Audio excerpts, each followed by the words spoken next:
Hello, कहिए कैसे हैं। और आज जो बातें बोलूँगी शायद हो सकता है कुछ लोगों को बुरी लगे, कुछ लोगों को सही भी लग सकती, मैं कह नहीं सकती हूँ, है ना। पर होता आज के समय में हर फैमिली के घर में होता है, पर बहुत लोग बताते हैं, बहुत लोग नहीं बताते, पर होता आई थिंक सभी के घरों में ऐसा ही होता है।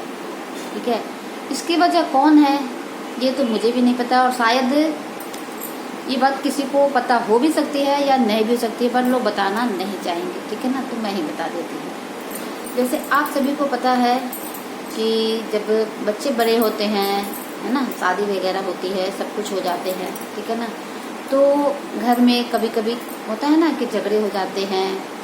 कभी कभी तो झगड़े इतना बढ़ जाते हैं कि कभी कभी अलग रहने का, मैं ये नहीं बोल रही हूँ कि चाहती कि परिवार अलग रहे, परिवार को तोड़ने की बात करें, मैं एक फैक्ट बता रही हूँ। जो आज का समय है, जो आज का समाज है, मैं वो बातें आप लोगों तक रख रही हूँ।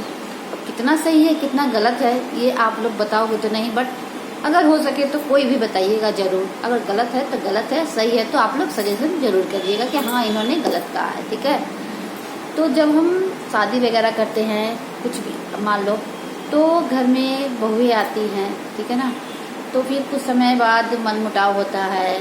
कुछ हद तक इतना होता है कि छोटी छोटी बातों पे झगड़े हो जाते हैं, ये नहीं करना वो नहीं करना, ठीक है ना। और यदि खासकर घर में 2 बहुएं हों या 3 बहुएं हो, कोई भी, तो झगड़े होंगे ही होंगे। इसकी वजह कौन है आपको पता है? इसकी वजह है हमारे घर के बड़े बुजुर्ग। अगर बड़े बुजुर्ग जो तालमेल होता है बड़े छोटों का, अगर वो बनाए रखते, अगर बच्चों में भेदभाव नहीं करते, लोग कहते हैं ना कि बेटा बेटी बहू में फर्क नहीं करते हैं, अगर नहीं करते ना तो कभी भी ना तो घर अलग होता, ना ही बहू को गलत समझा जाता, ना ही बेटी को गलत समझा जाता। ठीक है, तो अंतर करते हैं। अगर अंतर नहीं करते तो एक बात मुझे बताना, जो हमारा समाज है, ठीक है, उसमें हम बेटों के लिए कितने सारे व्रत करते हैं, है ना, आपको पता होगा। पति के लिए भी करते, क्या बेटी के लिए कोई व्रत करता है? नहीं करता ना। तो जबकि एक माँ बेटा और बेटी को एक ही कोख से जन्म देती है, पर फिर भी अंतर होता है। और वो अंतर कौन करता है? हमारे बनाए हुए समाज के कुछ नियम, है ना, तो नियम पालन भी करने पड़ते हैं, पर ये गलत नहीं है। तो फिर लोग कैसे कह सकते हैं कि एक बच्चे हैं, चारों बच्चे हैं, चारों बच्चों को माँ बाप एक बराबर देखते हैं? नहीं देखते हैं। और खासकर तब जब बच्चे बड़े होते हैं, कोई काम करता है, कोई काम नहीं करता है, ठीक है, और किसी का अगर शादी वगैरह कर दिए, अगर उनके बच्चे अगर कुछ ना करते हो तो अंतर करते हैं। माँ बाप भी अंतर करते हैं। शादी तो कर देंगे, सब कुछ कर देंगे, पर अंतर करते हैं। अगर वो अंतर ना करे ना, और माँ बाप अपने बच्चों में बैलेंस बना कर रखे, जो 2 बच्चे हो या 4 बच्चे हो, तो कभी भी उनका घर नहीं टूटेगा, उनको अलग नहीं है। क्योंकि कभी कभी माँ बाप को भी ना, कभी कहते हैं कि एक्शन लेना पड़ता है, कभी कभी सख्त होना पड़ता है। अगर जो माँ बाप सख्त नहीं होते हैं, जो ढिलाई देते हैं, तो उनका घर ही निश्चित टूट जाता है। ठीक है, इसलिए कभी कभी कहते हैं ना, माँ बाप को भी जब बच्चे बड़े हो जाए, लोग कहते हैं ना बच्चे बड़े हो गए तो क्या बोलना, नहीं। अगर आप शुरू से ही आप अपने बच्चों को सिखाए रखोगे, अनुशासन में रखे रहोगे, आप बात बात पर तो नहीं, पर जहाँ बोलने वाली चीज़ हो वहाँ बोला करेंगे, तो निश्चित कभी भी ऐसा नहीं आएगा आपको कि कोई बच्चे आपको घर छोड़ के जा रहे हैं, कोई बच्चे अलग हो गए हैं, कोई बच्चे शादी कर दिए तो मतलब फलाना अलग होकर रहने लग गए। तो ऐसा नौबत तब आता है जब हम अपने घर में अपने कामों की बजाय दूसरों के घरों में दूसरे की बातों को ज़्यादा हम नोटिस करते हैं। ठीक है, हमें पहले अपने घर अपने बच्चों को देखना चाहिए, ठीक है ना, बाद में दूसरे को देख लेंगे। पहले अपने घर और बच्चों को तो हम संभाल लें, अपनी घर गृहस्थी को तो सही कर ले, नहीं तो दूसरे को बोलेंगे अपने घर गृहस्थी तो देख नहीं सकते, और हम आए हैं ज्ञान देने, शिक्षा देने, है ना। तो इसलिए सबसे पहले अगर हमारा घर सही रहेगा, हमारे बच्चे सही रहेंगे, तो लोग भी कहेंगे कि हाँ इन्होंने अपने बच्चे को अच्छे संस्कार दिया और अपने घर में एक अनुशासन नियम बना के रखा।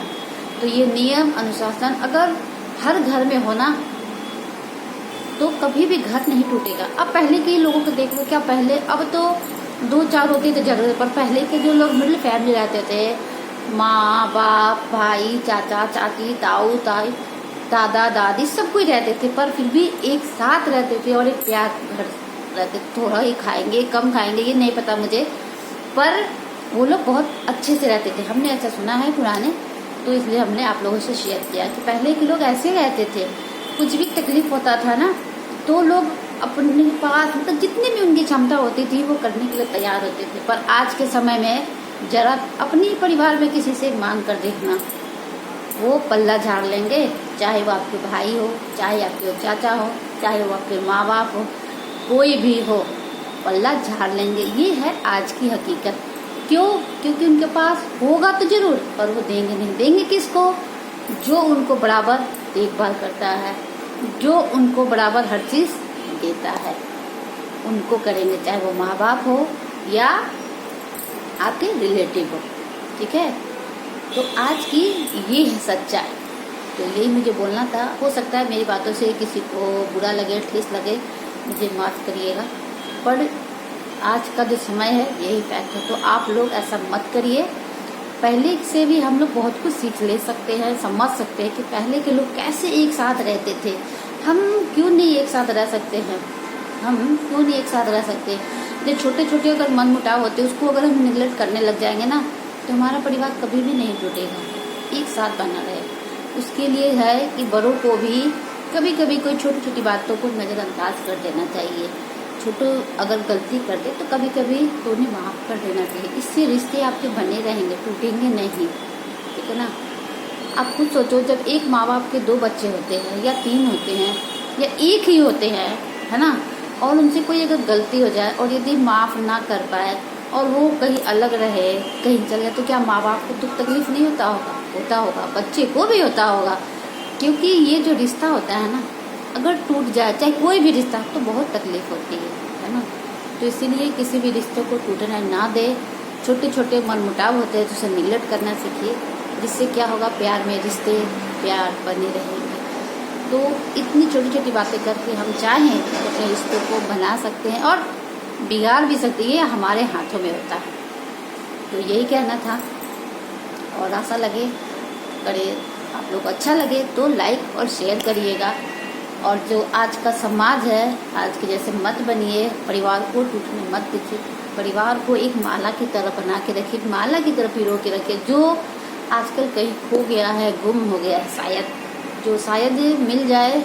100 में से अगर 2-3 अगर ऐसा घर हो, तो भगवान उन घरों को अच्छे से आबाद रखे और उनके घर में जो लोग सब है वो बहुत प्यार और भाव से रखे। क्योंकि आज का जो समाज है और हम जो देखते हैं, हमें तो कहीं नहीं मिलता है कि हम कह सके कि हाँ, ये परिवार है जो एक साथ रहता है, इकट्ठे रहता है, इकट्ठे खाता है ना। तो आप लोग, अगर आपका परिवार में कोई भी अगर ऐसा हो, तो आप लोग प्यार से रहिएगा और प्यार से अपने घर परिवार को संजो के रखिएगा। ठीक है ना? परिवार को टूटने मत दीजिएगा। और परिवार का जो टूटता है, जो लोग कहते हैं ना इस औरत के कारण, तो औरत को बदनाम मत किया करिए। क्योंकि इसकी चाबी कहीं ना कहीं जो दूसरे बोलते हैं ना, उसके पास होती है। किसी भी औरत कोई घर नहीं तोड़ना चाहती है। ठीक है? तो इसके लिए जिम्मेवार कहीं ना कहीं घर के लोग ही होते हैं। तो यही कहना था। यदि बुरा लगे तो हम फिर से माफ़ी चाहते हैं। ठीक है ना?